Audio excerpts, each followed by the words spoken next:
Okay, good morning po. Um,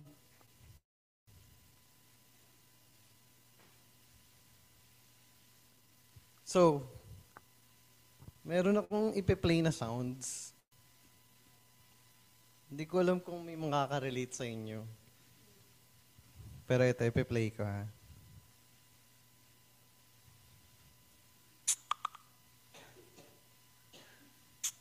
Naririnig, naririnig ba? Ito. Naririnig niyo ba yun?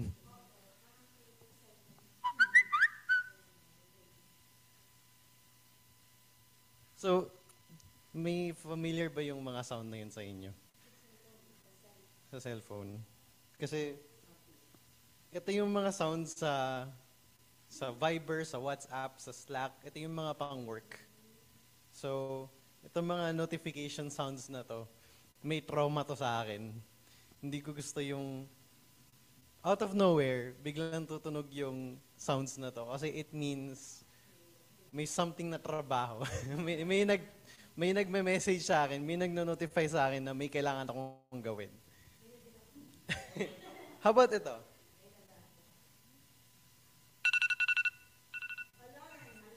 Ito yung Ito yung nakakainis sa umaga, especially pag Monday na. Ibig sabihin, papasok ka na. Ibig sabihin, late ka na, madalas. And meron ako mga visual triggers ko, no, na gusto kong itanong sa inyo.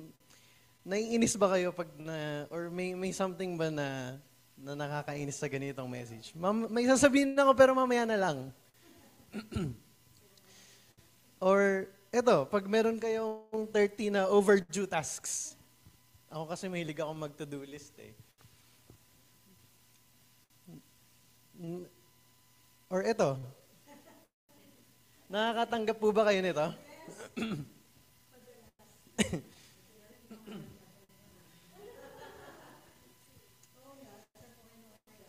Eto, nakita niyo na ba to?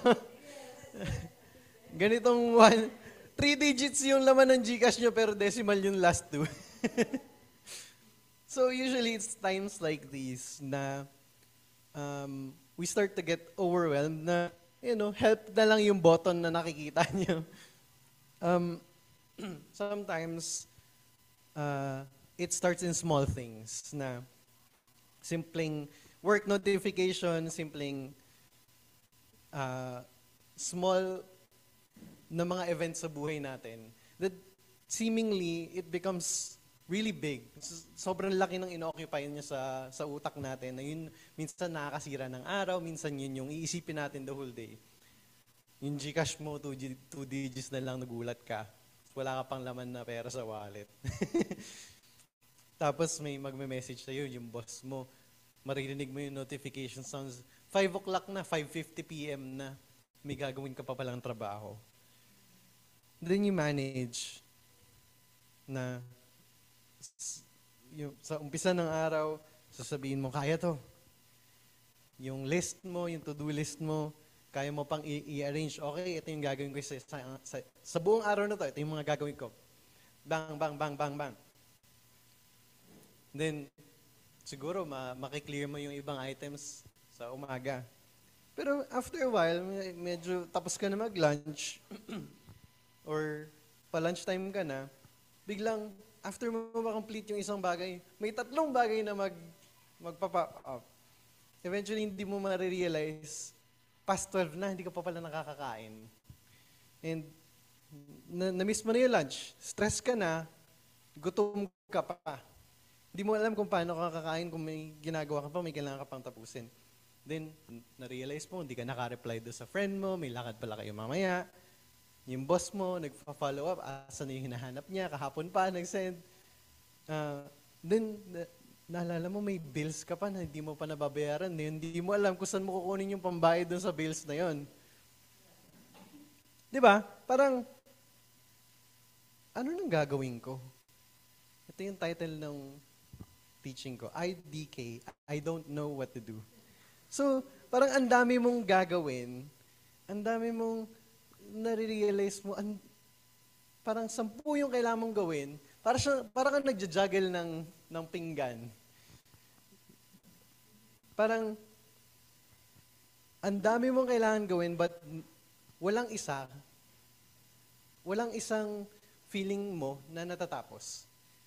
Di ba? One perk ng nag-work from home, kasi nakaka-lie down ka, nakakahiga ka. Minsan ginagawa ko to kasi masakit sa likod. Pero, pag humihiga ako, parang meron akong feeling na, bakit ako humihiga? Parang may kailangan pa akong tapusin eh. Ba't ako nakahiga? Di ba? And then, magka-clock out ka, maybe galing ka pa sa office if hindi ka nag-work from home.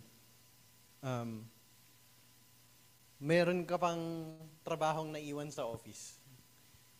Naalala ko si Des, minsan, pag hinahatid ko siya pa uwi, ang out niya mga 9 p.m. Pagkahatid ko siya, nagtatrabaho pa yan hanggang makauwi.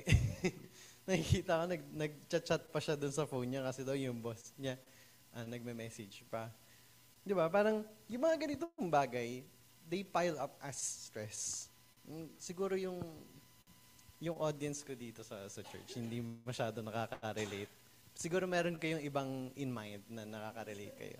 Disconnection notice na meral ko. Pero diba, these small things, it compounds and occupies our minds in ways na hindi natin nare-realize na ito na pala yung iniisip natin most of the time.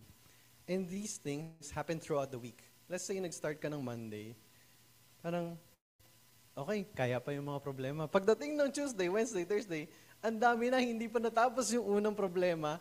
Further down the week, ang dami pang sumasabay na problema. Diba? And then you start to think, what if hindi ko pala talaga kaya yung load ko or yung mga dalahin ko? Or what if I fail? What if I fail? Then, ano yung next mong mangyayari? You start to shut down. You start to fade away. Parang gusto mo nang mawala. Na, alam mo yung implications nito, nitong thoughts na to. You start ghosting friends. Hindi ka na mag-show up sa mga gatherings or sa mga lakad mong kaibigan mo. Di ba? Parang isa to sa mga important na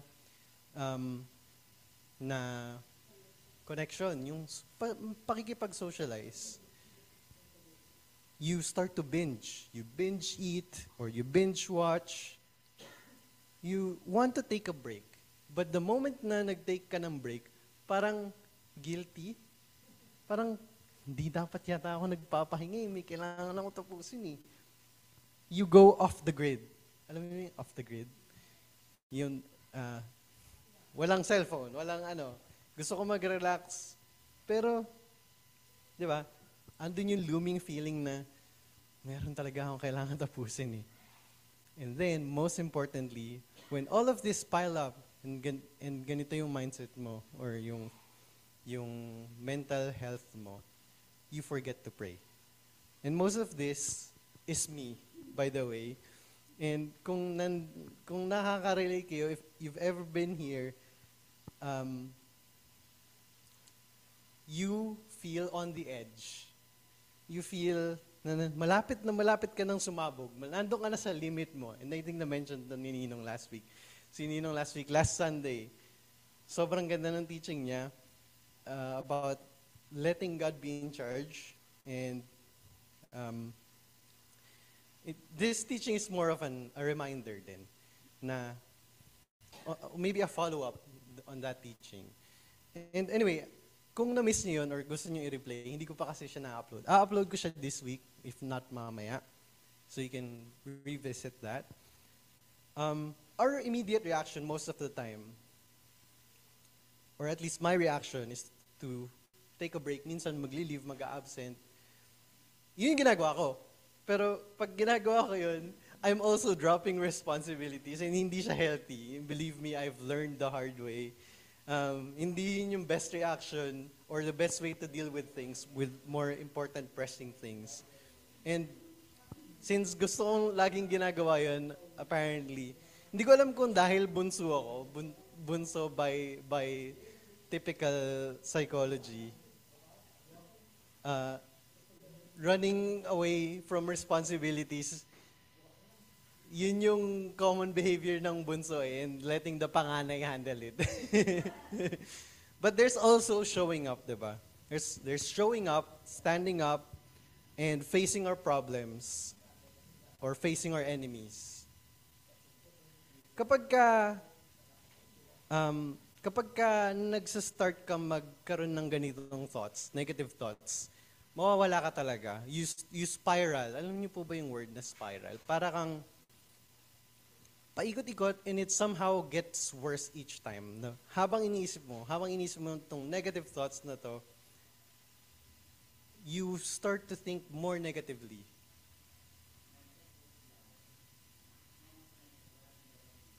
Walang marinig? We're good?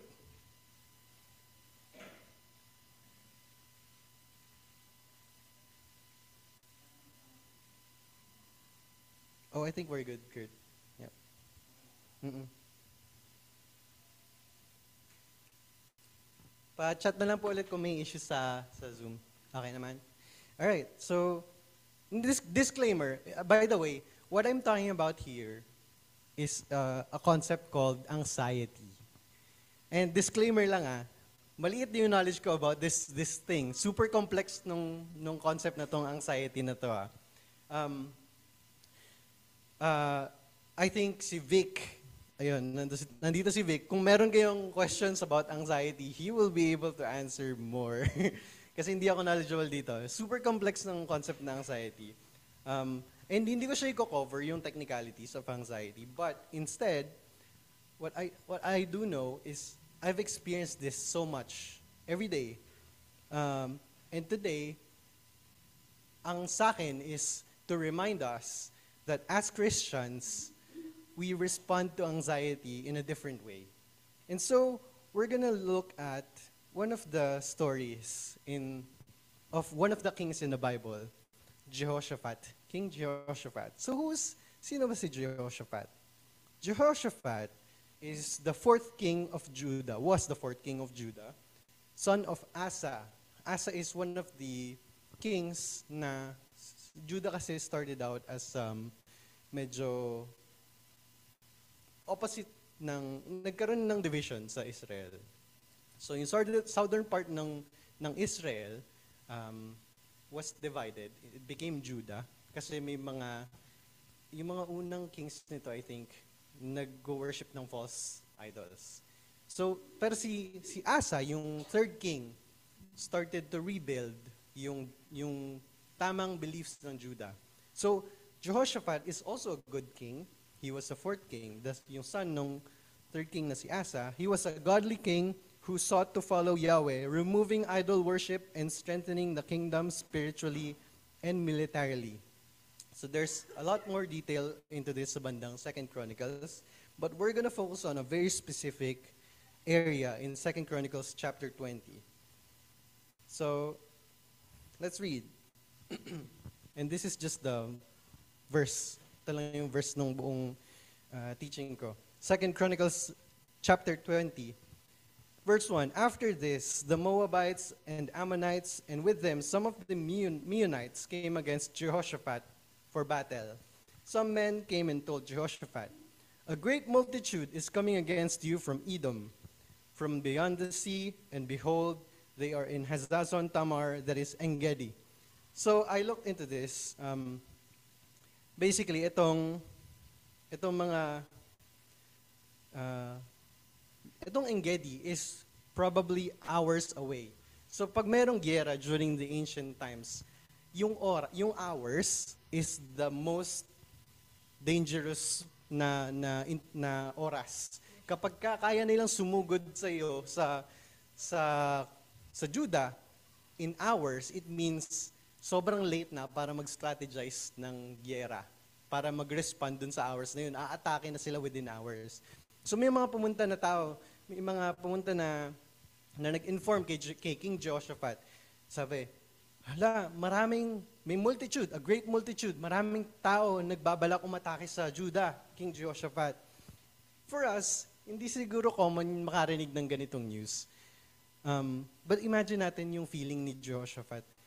Merong great multitude, and to be specific, 3 countries. The Moabites, the Ammonites, the Meunites, all isa-sandwich yung Judah from all directions. Meron pang mosquito bites. Wala pa yata, hindi pa yata kasama yan. Yun talaga mahirap na kalaban, mosquito bites. Hindi mo alam kung may dengue.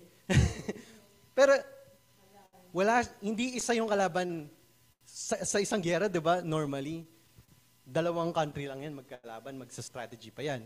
Pero nung marinig ni King Jehoshaphat na merong palusob na kalaban, Moabites, Ammonites, as may Meunites pa na nandun na sa Engedi, hours of striking distance, one problem is enough for me to handle. Enough for me to focus. Pero kung juggling 3 problems at the same time, all of which equally as important or as difficult to handle, it will never get done. And not one. For example, sa MRT, late ka na, ang lakas pa ng ulan, di ka pa makasakay dahil siksikan sa MRT, ang haba ng pila, or LRT. Meron pang announce, meron pang i-announce si MRT yung, magsiksikan na si MRT, skipping train na lang po. Diba? Nakapasok ka na, ang lagkit pa ng mga katabi mo, siksikan kayo sa loob, sira pa yung aircon, di ba? That's one problem, but multiple problems inside it. Kunyari sa office, nagda-diet ka. Pagdating mo ng office, may nagdala ng Jayco, may nagpakain pa kasi birthday, goodbye self-control. Di ba? Nagaya pa yung friends mo na lumabas after. Pero that's the thing though, it's normally, rarely, na one problem yung katapat natin.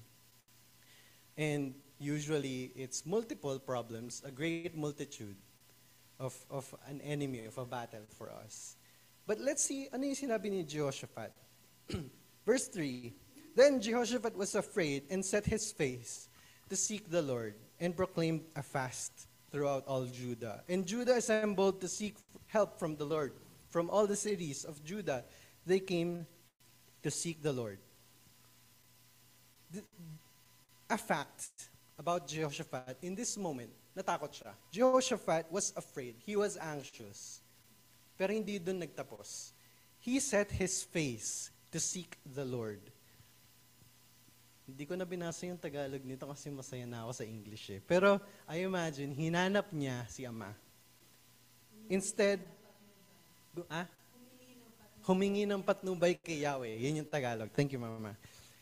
Instead of rushing out or panicking to plan a war, paano mag-respond sa hours away? Kailangan mayroong mga army doon na tatapat doon sa biglang atake sa atin, mag-ambush. Pero instead, anong ginawa ni Jehoshaphat? Nanalangin, nag-fast sila. Diba? Instead of immediately reacting or planning a war strategy, he paused and he prayed. Yung first action was to seek help from the Lord. And that says a lot about this king. When a problem comes up, do we have the same reaction kay King Jehoshaphat? When we're afraid, usually yung reaction natin is to either avoid that problem or hide. Diba? But Jehoshaphat, instead of running away, he sought something. He sought God. Verse 5. And Jehoshaphat stood in the assembly of Judah and Jerusalem in the house of the Lord before the new court, and said, O Lord, God of our fathers, are you not God in heaven? You rule over all the kingdoms of the nations. In your hand are power and might, so that none is able to withstand you. Did you not, our God, drive out the inhabitants of this land before your people Israel, and give it forever to descendants of Abraham your friend? King Jehoshaphat, sabi niya kay Ama, hindi ba ikaw yung Diyos na namumuno sa lahat ng kingdom, sa lahat ng nations, na wala nang laban or wala na makakastand against you. In this prayer, prayer to ni King Jehoshaphat, he remembered God's history, God's track record. Ano yung nagawa ni Ama so far? And he remembers yung promise ni Ama kay Abraham na alam ni King Jehoshaphat na parte siya nung promise ni Ama na yun.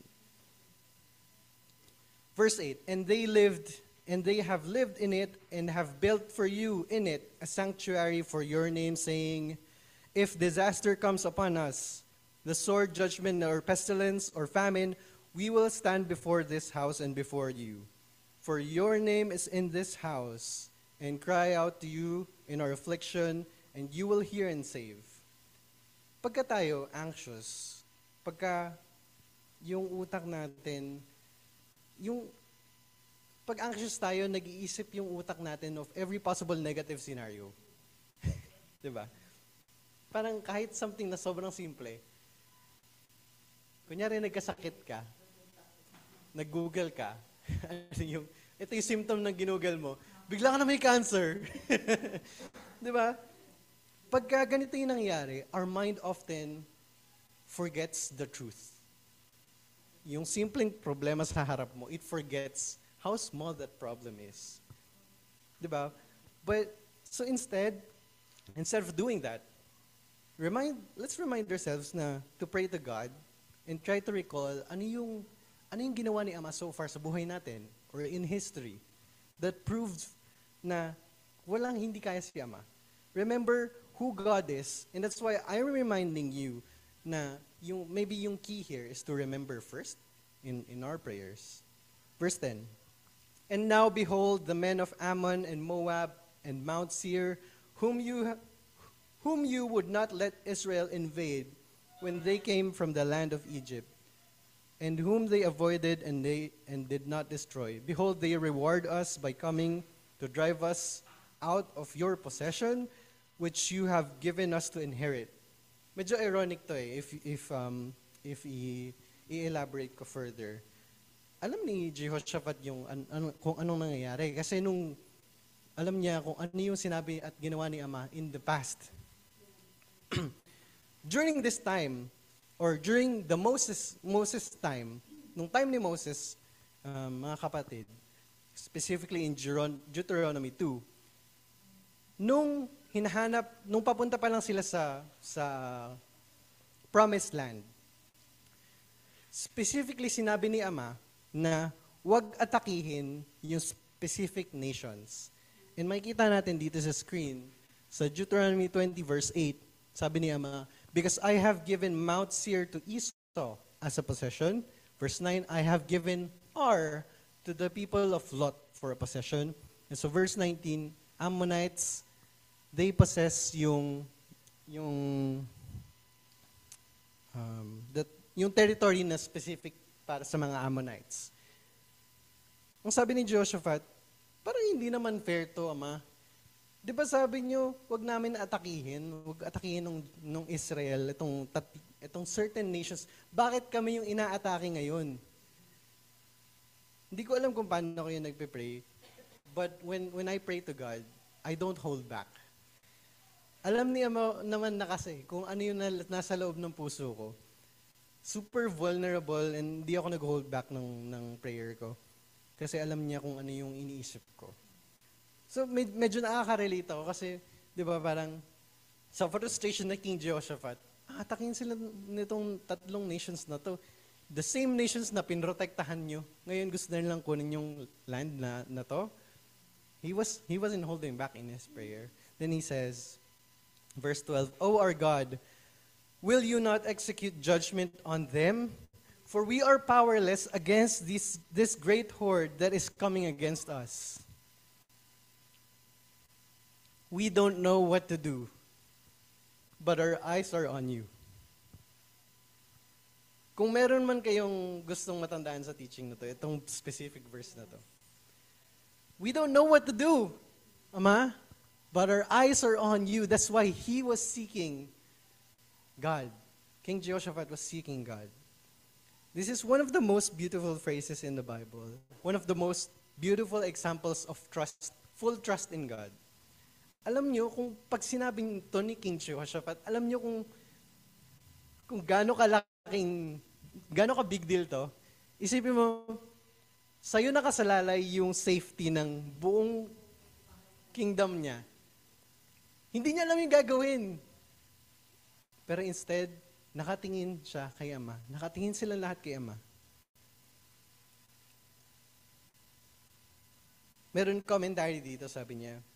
It's saying, God, we don't know what to do, but we are looking at you. At this point, I don't know what I'm going to do, but I look to you. Kung may darating man na tulong, it must be from you kasi sa'yo lang ako nakatingin. Walang ibang tutulong sa amin dito.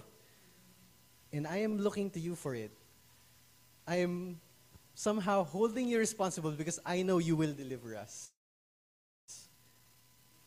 Hindi siya manggagaling yung tulong na to kahit kanino man. So, alam namin na sa'yo lang manggagaling itong tulong na to. Full reliance to God. Nakatingin kami sa'yo, hindi namin alam yung gagawin, pero alam namin na dadating yung tulong. We believe it will come. Hindi namin alam kung paano, hindi namin alam kung kailan. So we are looking. So Jehoshaphat, si King Jehoshaphat, he gathered everybody in Judah to seek God and he prayed this prayer. I asked this before, ano yung ginagawa mo when you're faced with an immediate danger or immediate problem? Kapag nasa harap mo yung kamatayan, ako nga simpleng problema lang, parang kala mo makapanik kung di kailangan ng decision. Pero in this context, Judah, itong kingdom ni King Jehoshaphat, is about to be sandwiched by 3 nations. Hindi nga nila kayang i-handle yung isa siguro. In a dangerous state, about to be destroyed, and in a state of immediate danger.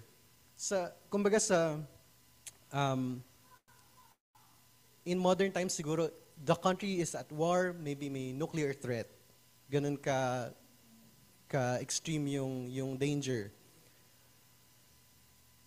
Yung reaction ni Jehoshaphat, remember, instead of assembling an army that would take a few hours, hindi na sila makaka-respond dun sa 2 hours away na kalaban nila, he gathered everyone and prayed. What comes after? Silence.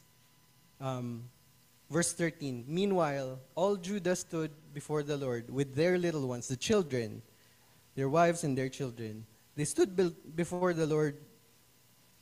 Then comes the Lord.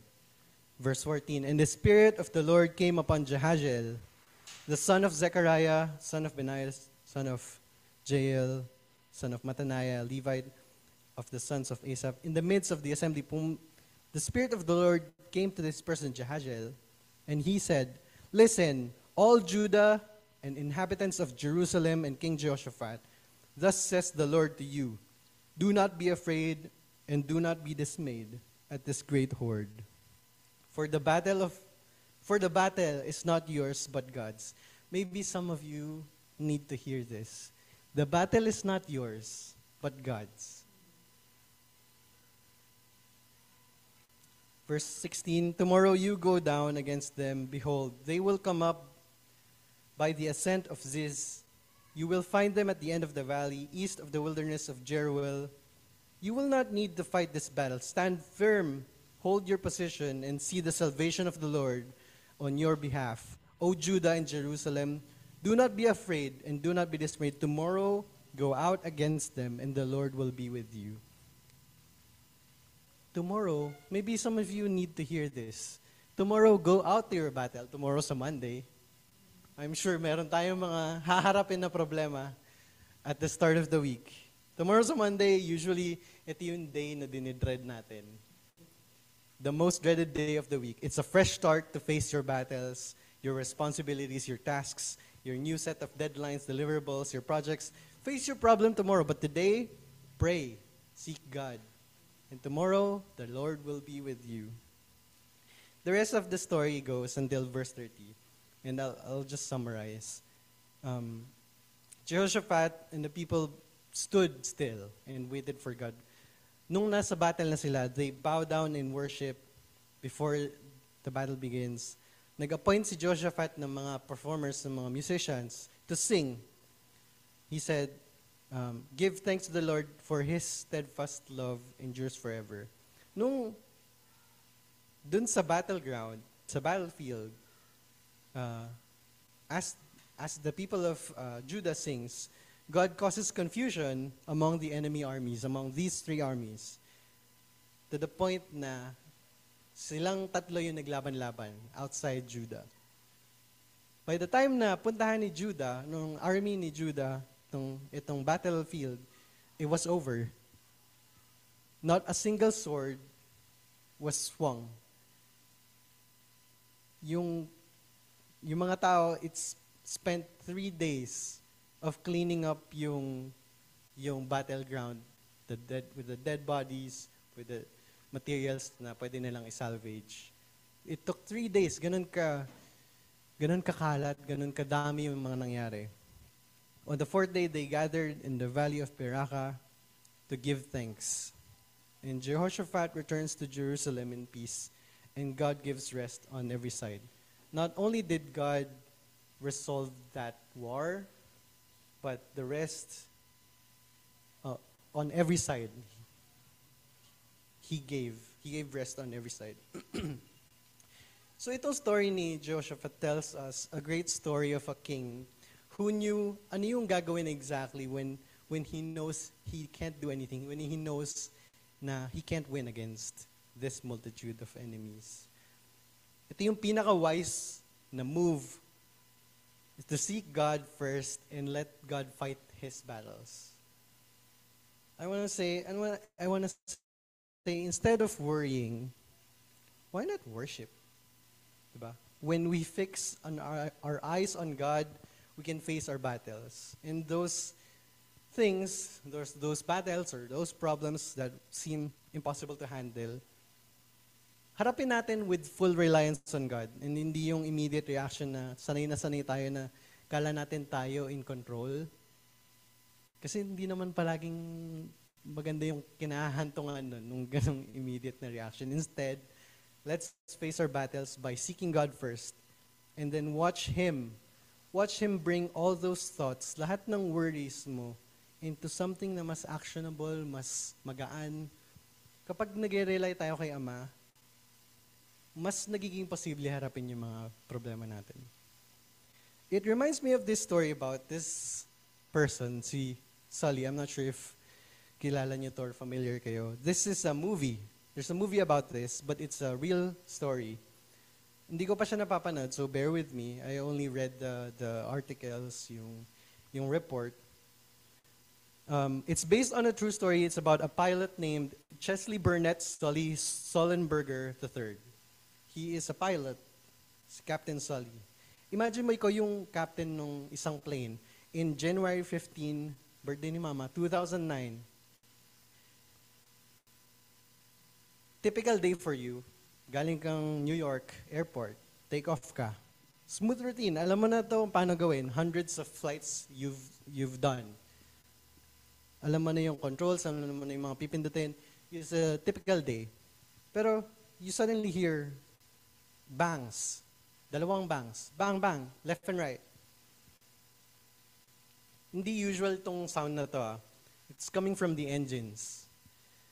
After a while, biglang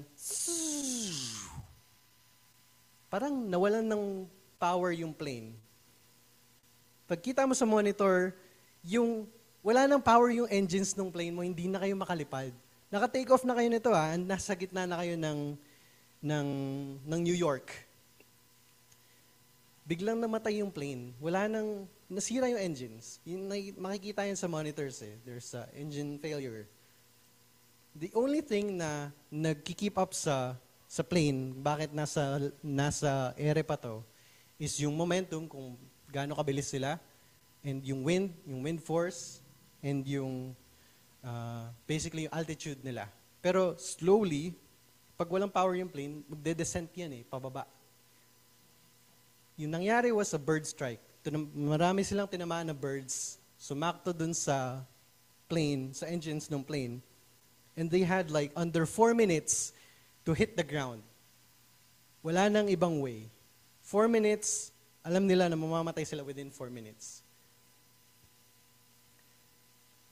Lahat ng pinagdaanan na training nito ni Captain Sully, alam mo, in the face of adrenaline, marirecall niya lahat yon. Paano niya i-handle itong specific na scenario na to? Engine failure, nasa gitna sila ng New York City. It's not like pwede sila mag-land anywhere. It's too late to turn back. Wala na silang time, yung height nila, yung gano'n sila kataas, wala nang enough time for them to do a U-turn and go back, land safely on back to the airport. Kasi hindi na kaya nung height, nung altitude. Hindi na rin kaya nung wind, hindi na rin kaya nung force nila. Walang power yung plane eh, walang engine. What happens? Hindi rin sila pwede mag-land sa New York dahil maraming mamamatay na tao. What this man did was he headed towards the Hudson River. Yung malaking river na yon under the Golden Gate Bridge, I think. He headed to that, and then he crashed the plane dun sa river. Everybody lived. Everyone on that plane, 155 passengers, lived because of that decision. If you were the captain, you had perfect control to do everything, pero at that point, wala kang control. Engine failure. All you had to do is do your best to make that decision. Di ba? And hope for the best. Hindi mo alam kung mamamatay kayo when that plane, when you crash on that river. But apparently, everybody lived. Imagine mo naman kung ikaw yung passenger ng plane na to. Di ba? Kung ikaw yung passenger ng plane na to, siguro naka-relax ka or medyo anxious ka pa sa flight. May maririnig kang biglang unusual na noise. Ano yung tumama? Ano yung tumunog? Tapos biglang, namatay yung engine ng plane, nakatingin ka, nandun ka sa aisles, sa window seat, makikita mo, parang, tumigil yung turbines. Di ba? Magpapanik yung ibang tao, ano nangyari? May umiiyak na bata. And then, maririnig mo yung captain, sasabihin, mag-a-announce, this is the captain, brace for impact. Ano yung mararamdaman mo nun, di ba? Usually, maririnig mo sa plane, good afternoon, everyone. Welcome aboard to Cebu Pacific. This is your captain speaking. Ganun yung typical na maririnig mo sa plane. But this time, no. Everybody panics. Ikaw nakahawak ka dun sa handle mo. Di ba?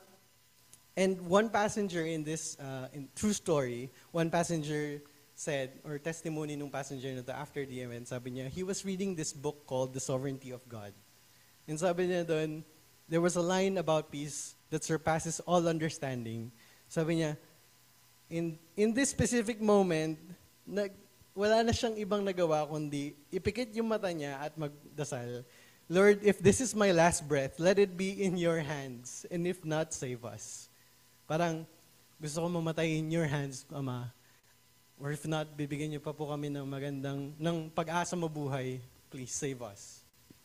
At that point, yun na lang yung kaya niyang gawin. Imagine mo kung ikaw, in this story, in the same plane, you can either be a captain or you can either be one of the passengers. Kahit ano doon, kahit anong scenario, or kahit sino ka doon, you have little control over what's gonna happen for the next 4 minutes. Diba? Minsan, ikaw yung captain, kala mo in control ka sa buhay mo. Pero ang daming variables na mangyayari sa buhay mo to always lead to the most possible, most negative outcome. That's just how the world works. But in both cases, there will be a point in your life na lahat ng yung wala ka nang pwedeng magawa sa buhay mo. Where all you can do is nothing. And when that time comes, when there's nothing you can do, I want you to remember na meron kang kayang pagtuunan ng pansin. You can trust God and let Him deliver you through anything. That doom, this impending doom, that anything, it can mean many things. Minsan for us, it can be life-threatening events and miracles happen that God delivers, like this one. or even the smallest little problems that we have that occupies our minds na nakakasira ng araw or isipin natin sa buong araw natin or even throughout the entire week until it gets resolved. Di ba? Let's do a self-check. What do I fix my eyes on? Is it on the problem at hand? Yung problema na hinaharap natin? Or is it on God? Who do we fix our eyes on in the face of death? It will come to a point na hindi mo na alam. Everything's out of control. And samahan mo pa ng anxiety, you spiral, di ba? Yung first immediate reaction natin should be to pray and seek God. Instead of being anxious, it won't solve anything. Sometimes maybe when we're anxious, can we train ourselves? Pwede ba natin i-train yung sarili natin when we feel this way, instead of panicking? Or can we train na maging signal siya to seek God? Maging call siya for a prayer. Take a moment and pray. Diba? You can pray Jehoshaphat's prayer. Now, I'm 30 years old. Super grateful ako na wala pa ako naging sobrang laking problema sa buhay. Fortunately, wala pa ako naging life-threatening situation or had come to make a very tough decision in life. Pero what I know is that kahit yung mga smallest na problems, they can be bigger than you. Depende na lang sa tao kung paano mag-handle ng problema. Pero ako, lahat ng maliit na bagay, pinoproblema ako. Papanik pa ako. But let's remember that there's always someone much bigger than you, and that someone is our God. Remember that our God, who is above all the kingdoms and nations in this world, the name above all names, kinanta natin to kanina, our all-powerful God, omnipotent, omniscient, omnipresent, tinuro to last week ni Ninong, no one is able to withstand against this God. Alalahanin natin yung prayer ni Jehoshaphat. For we do not know what to do, but our eyes are on you. That when we say, hindi na natin alam yung gagawin, let's say, our eyes are on you, Ama. Ama, salamat po sa napakagandang message nyo this morning. Salamat po na mayroon kaming malalapitan sa harap ng aming mga problema, sa moments ng anxiety namin. Tulungan nyo kami na maalala namin kayo. Na sa'yo tumingin, instead na mag-take control, bigyan nyo po lahat ng aming mga puso ng peace, and bigyan nyo po ang aming mga katawan ng strength to be able to handle every day. Tulungan niyo po kami na sa'yo magtiwala, the trust, full reliance, Ama, that in everything we go through, we know that the battle belongs to you. And all of this we pray in the name of your Son, Jesus Christ, our Lord and Savior. Amen.